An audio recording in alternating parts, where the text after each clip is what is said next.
YouTube! Today is a big day because of that! Enfin!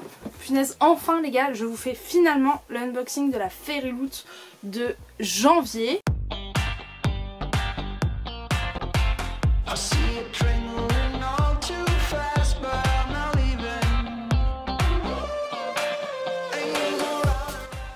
Vous savez que les Fairyloot arrivent relativement tard. Pour moi en fait je trouve que c'est décalé d'un mois. En gros en général je reçois la Fairyloot du mois, le premier du mois suivant. Donc normalement celle-ci qui est la Fairyloot de janvier, j'aurais dû la recevoir en mode le 1er février. Nous sommes le 17 février. C'est une blague, je vous jure c'est une blague. Je commence à être, je dirais pas en colère contre Fairyloot. Parce que bah ils valent pas forcément la peine que je me mette en colère. Mais j'ai toujours pas reçu l'item qui manquait dans la box de novembre. Donc je suis retournée vers eux encore une fois pour les solliciter. Je comprends que c'est compliqué et tout, mais je paye 40 € pour une box. Tu vas pas me squeezer un item, genre non. Du coup j'ai fait mon truc préféré de au vu de la gêne occasionnée, en anglais bien sûr, parce que you know I'm bilingual. C'est faux, c'est faux. Qu'en est-il du geste commercial? Je suis en train de gratter un code pour la prochaine box. Je sais pas si ça va marcher, mais bon. Écoutez, on prend ce qu'il y a à prendre. Et le thème de février, c'est un truc en rapport avec le futur qui a l'air très sympa. Je crois qu'il y a une romance dedans en plus, donc top. Et ils ont sorti le thème de mars qui est, je crois, Frozen Fable, en mode les contes givrés. Ça a l'air, je crois que c'est un conte inspiré de la Russie et tout, de la fantasy. Donc ça a l'air génial. Sauf que avec le Brexit et tout, la box qui me revenait avant à 41 €, ça dépendait du taux de change en vigueur, mais en général c'était ça. Maintenant elle me coûte 46 €. Et ça peut paraître peu, 5 €, mais quand t'étais déjà sur the edge, genre sur le bord de péter un câble en disant putain c'est cher, bah là putain 50 € pour une box ça commence à faire vraiment cher, donc j'hésite à résilier mon abonnement. En même temps le thème de mars me tente beaucoup, le truc des contes givrés là, donc je me dis non. Et en même temps en gros je me dis en soi je pars en juillet si tout va bien, donc j'arrêterai l'abonnement en juin pour mon dernier mois, même pas en mai en vrai, en mai parce que ça arrive le 1er juin, donc en fait il me resterait à payer celui de février, sachant que c'est mes parents qui payent, je le compte pas. C'était mon cadeau de Noël, donc ça veut dire mars, avril, mai, ça veut dire 3 mois, donc ça veut dire 120, on va dire 130 €. Oui, complètement, je suis d'accord avec vous, mais en même temps si après je l'ai pas pendant 6 mois tu vois. Je sais pas, j'hésite encore. Donc voilà. Faudrait que je me décide avant le 1er quand même. On va ouvrir celle-ci. Écoutez, en fait c'est juste que ça fait des beaux livres. Et en général, quand même, les livres de la Fairyloot, ça devient des livres assez hype après. Et je me retrouve des fois à acheter les livres, par exemple Serpent and Dove. Enfin, j'ai pas moi qui l'ai acheté, c'est Aude qui me l'a offert, mais vous voyez, c'est des trucs quand même qui restent dans ma tête et tout. Donc finalement, je me dis que ça vaut pas mal le coup. Si dans tous les cas je finis par l'acheter, voilà. Mais en fait c'est surtout les goodies, parce que le livre ça me dérange pas de le payer 25-30 €, tu vois. Surtout les gens ils le revendent 45 en général. Je sais pas s'ils arrivent à le vendre. On l'ouvre. Ah cool, ils ont rechangé de papier. Regardez, ils sont repassés à ceux-là, qui ont l'air quand même, c'est du papier en mode carton. Je crois qu'il y a un truc pour faire de la cuisine. What the fuck. Mais en gros, ouais, ils avaient changé pour un espèce de truc en paille qui était une vraie horreur. À chaque fois que j'ouvrais la box, j'étais obligée de passer l'aspi après. Là, c'est cool, ils sont repassés à l'autre. J'attrape tout d'abord le menu, qui est la spoiler card. Alors je vais éviter. J'ai perdu le goût de la fête. Non, j'ai perdu l'habitude de les ouvrir. Illustration très belle. Le thème de ce mois-ci, c'est la mythologie grecque. Mamma mia, il y a intérêt à avoir un item sur Percy Jackson, c'est moi qui te le dis. Hein. C'est parti pour la pioche aux indices. Voilà, c'est ça que je vous parlais, il y a une spatule genre. Did you know food is infinitely more scrumplicious? Oups. When You're in Love. Lovely War de Julie Berry. J'ai jamais entendu parler de ce livre. Par contre, je la trouve très belle. Et il y a le Made in China là qui est très sympa. Non, je la trouve super belle, vous voyez bien, et hyper utile en soi. Je vais vous faire mes meilleures vidéos recettes avec ça. Ensuite, plein de choses. Oh, je crois qu'il y a une box sleeve. Oh yes. Regardez, attends, parce que j'aime bien moi quand les gens qui unbox ils me montrent au fur et à mesure comment eux ils le voient. Alors, on va attraper ça. Je le sens bien ça, c'est quoi? Céramique trinket tray. C'est quoi? C'est un vide-poche? Oh. Ouh, ah mais c'est de la céramique, faut que je fasse attention. Ah, c'est une petite assiette. Waouh. Oh maman. Waouh. Ah, elle est belle. Ah, elle est super belle. Ah punaise, ça c'est un vide-poche de qualité. Je vais mettre mes bijoux dedans, je pense. Je vais casser un truc avant la fin de cette vidéo. Je suis beaucoup trop maladroite, j'ai les doigts. Aujourd'hui en fait je sens pas le bout de mes mains, donc c'est génial. Regardez-moi ça. Vous avez les détails bronze là. Ils sont trop beaux. Et au dos il y a marqué juste hop, Fairyloot. Waouh, j'adore. Et en vrai totalement dans le thème, la poterie. Ensuite nous avons une petite carte. J'ai toujours peur que ça spoil. Oh non, c'est arrivé abîmé. Vous savez, dans chaque box, il y a les 2 cartes de jeu. Waouh, elles sont belles. Ah, elles sont trop belles. Ça fait très Rebel of the Sands ou quelque chose comme ça, genre Rebelle du désert. Bon, j'ouvre ça, j'espère que ça va pas me spoiler le livre. Ah bah si, ça m'a spoilé le livre. Non, en vrai, le livre, je l'ai déjà deviné. Je l'ai deviné depuis que je l'ai acheté, donc c'est pas grave. Ah non, en vrai, c'est juste la couverture un peu semblable. Mais en gros, c'est un patch de Méduse. C'est trop bien et derrière t'as tout le petit comment t'en servir et tout. Et ma mère nous a offert une couverture à Noël où en gros elle a acheté des patchs genre pour chaque enfant pour un peu personnaliser la couverture et tout. Bref, c'est très drôle. Et du coup je pense que je vais le mettre dessus. Trop bien. Ensuite il y a ça. Metal Bookmark. Oh, alors si c'est comme... Mince, je l'ai bougé. Vous vous rappelez du noir de Nevernight que j'avais eu qui est magnifique. Punaise, mais j'arrive pas à ouvrir. Dis-moi que c'est la même chose. Oh, il a l'air encore plus beau, regardez. Regardez. Ouh. Waouh. Est-ce qu'on peut tous mourir ensemble? Waouh. Mais regarde. Putain, je suis désolée, ça doit être trop chiant à regarder. Mais regardez-moi ces couleurs. T'as le pompon là qui est genre marron. Et là t'as l'oiseau. En plus justement l'autre fois je me faisais la remarque que celui de J. Christophe était vraiment trop beau et que c'était un de mes plus beaux marque-pages que j'avais. Et même dans les livres et tout il rentre trop bien. Je suis trop contente. Faudrait que j'ai... Est-ce qu'il y a la boutique qui est marquée dessus? Design by Tarate Gia.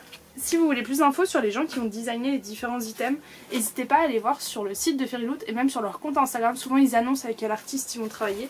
Ça aussi c'est un truc que j'aime vraiment bien dans Fairyloot, c'est qu'ils font travailler des petits créateurs. Ah bah voilà, on l'a notre illustration de Percy Jackson, enfin des héros de l'Olympe, non? CHB c'est très camp Half-Blood. Bah oui c'est ça.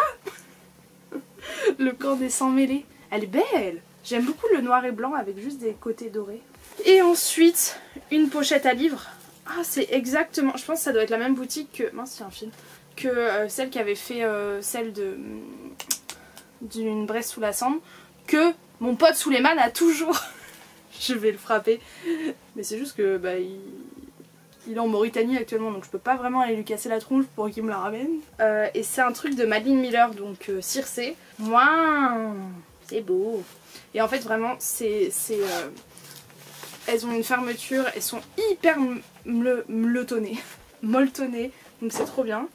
Je vais pas vous mentir qu'il n'y a pas un seul item que j'aime pas dans cette box. Attends, je vérifie quand même avant de vous le dire. Bah les affiches, je les accroche. Le marque-page, je l'aime trop. À la limite le patch, voilà. Mais sinon, à part ça, la petite assiette elle est trop belle. La petite truc là, la spatule. C'est l'heure du livre. Livre que j'ai déjà deviné, ma foi, je vais pas vous mentir. Après, quand tu vois Greek Mythology et que tu... regarde les sorties VO de ce mois-ci, il y avait une sortie que tout le monde attendait. Donc forcément, j'ai pas été étonnée. Enfin, je sais même pas, ça se trouve c'est pas ça, mais je pense que c'est ça. Mais en fait j'espérais qu'il y ait une couverture exclusive quand même. Bon, déjà il y a les sprays d'Edges en jaune. Vous avez vu comment je suis blasée? Avant j'étais là en mode ouah, spray d'Edges, trop beau. Et là je suis là en mode ouais, déjà spray d'Edges. On le sort comme ça. J'arrive pas. Laure... Ah punaise, la couverture est vraiment exclusive. Oh, je préfère 10 000 fois celle-là. C'est trop cool. Attendez, je vous insère à l'écran la vraie couverture. Et en fait, ce visage me stressait un petit peu. Et là, t'as juste Laurée avec l'œil... Spray d'Edges. Je me fatigue toute seule. Waouh. Il y a marqué les jeux ont commencé et elle joue pour sa propre vie. Et j'ai fait exprès de pas regarder le résumé ou quoi parce que je voulais vraiment pas me spoiler plus que ça.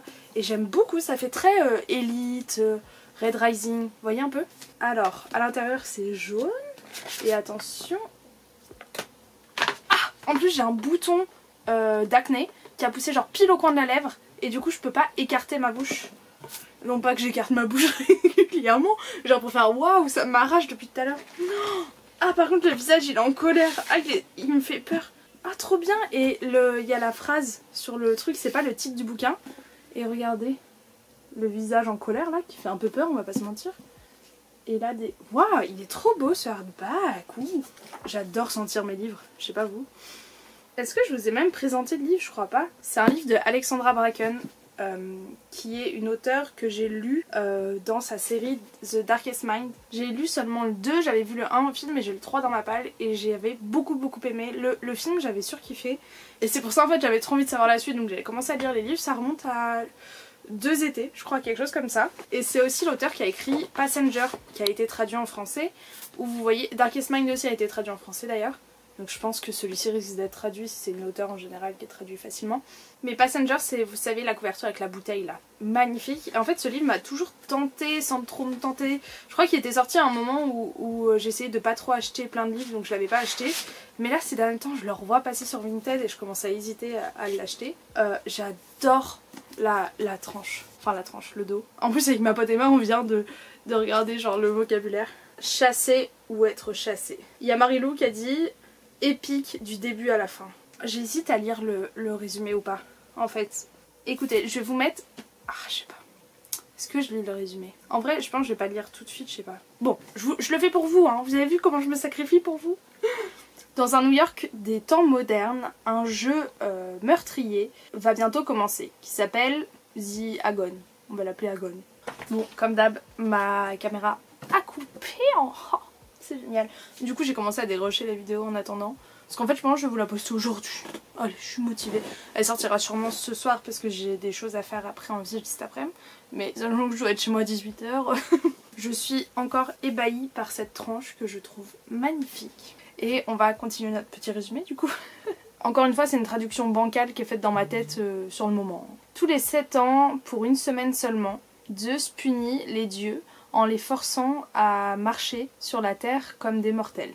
Sauvagement chassés par des descendants d'anciennes lignées de sang, tous assoiffés de tuer un dieu pour acquérir leur pouvoir divin et l'immortalité. Après que sa famille ait été brutalement tuée par une rival line, genre une famille rivale, Lord Perseus s'enfuit, tournant son dos au jeu, donc l'Agon là, et ses promesses cruelles d'avoir une gloire éternelle.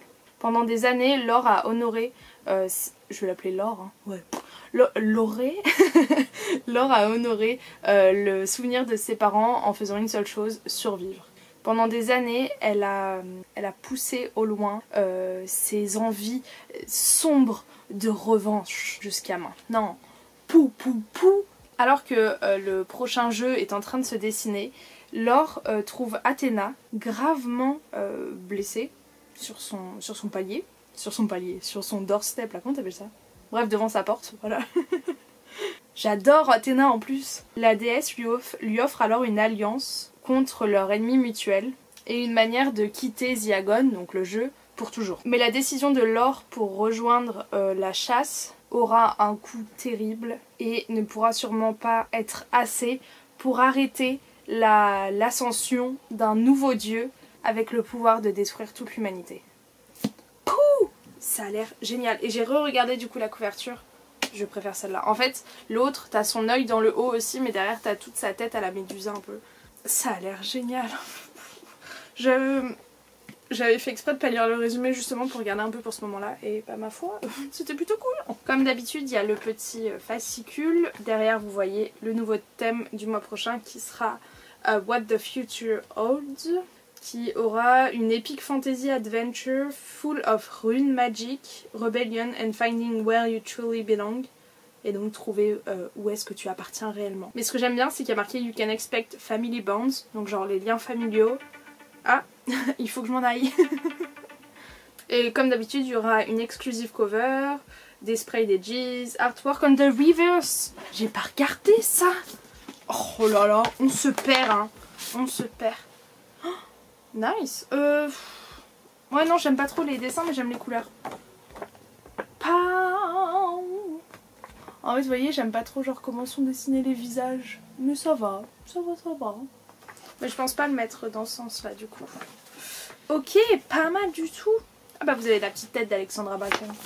Et donc, ah ça par contre j'aime bien. Il est original non le dessin. Et donc comme d'habitude il y a un petit mot de l'auteur que bon je lirai plus tard. En général ils disent oui mon livre a été très dur à écrire.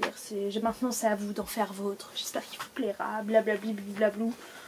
Etc. Oh damn. On va regarder à quoi appartient chaque chose. Donc comme deviné la book sleeve c'est bien Circé de Madeline Miller. Le dessin, j'avoue j'aurais pu carrément deviner, c'est Athéna forcément avec vous voyez ses attributs. Et ça a été fait par Mono Limeart. Il est magnifique, vraiment je pense que c'est un des plus beaux marque-pages que j'ai. La Wooden Spatula. Je vais tellement l'appeler comme ça. Ça va ma petite Wooden Spatula. Bah Lovely War comme c'est marqué dessus mais perso je sais pas ce que c'est. Le patch c'est Médusa. Bon il n'y a pas grande surprise dans tout ce qu'on a vu là. Ah il y a marqué la box ne serait pas complète sans du Percy Jackson. Exactement donc c'est ça forcément. Elle est belle hein, j'aime vraiment bien. Et punaise mais je suis forte. Ah mais non mince je me suis trompée c'est un autre livre de René Hadier. Cela c'est The Wrath and the Down. J'ai trop envie de le lire, c'est une couverture bleue magnifique. Et bah après il parle du livre forcément. Et ça je vous ai pas dit, c'est Eros et... Comment elle s'appelle en français? Perséphone je crois. Ça devrait être la miniature de cette vidéo en ce moment. Salut. Et bah écoutez ma foi voilà. C'est un... Je pense que... Putain il s'améliore quand même. Enfin en mode chaque box, celle de décembre était incroyable parce que c'était celle de la fin de l'année et tout. Mais là il n'y a pas un item que je vais pas utiliser. Il y a une book sleeve en mode 46 € pour tout ça. D'accord, vas-y, c'est bon. Prends mon argent, Fairyloot, prends mon argent. Bon, bah comme vous l'auriez compris, je vais rester abonnée encore. C'est bon, je vais faire des calculs dans ma tête. Maintenant que je suis en alternance, je gagne un peu d'argent. Voilà. J'espère que cette vidéo vous aura plu. En tout cas moi c'était un plaisir comme d'habitude de la tourner. Je vous la poste aujourd'hui comme ça vous aurez l'unboxing le plus vite possible et vous serez très contents. J'en suis persuadée. Je vous fais plein de gros bisous et je vous dis à samedi pour une nouvelle vidéo. Ou si j'ai le temps de la filmer, bah, de toute façon il va falloir. En fait on va regarder des bandes annonces faites par les fans pour des livres. Donc par exemple on va regarder la bande annonce de Throne of Glass, d'une Bresse sous la cendre, de Akotard, tout ça. J'ai trop hâte de le faire. Normalement je devais filmer ça maintenant mais comme j'ai eu la box voilà, je filmerai ça demain. C'est pas grave. Je vous souhaite une agréable journée. Ciao ciao.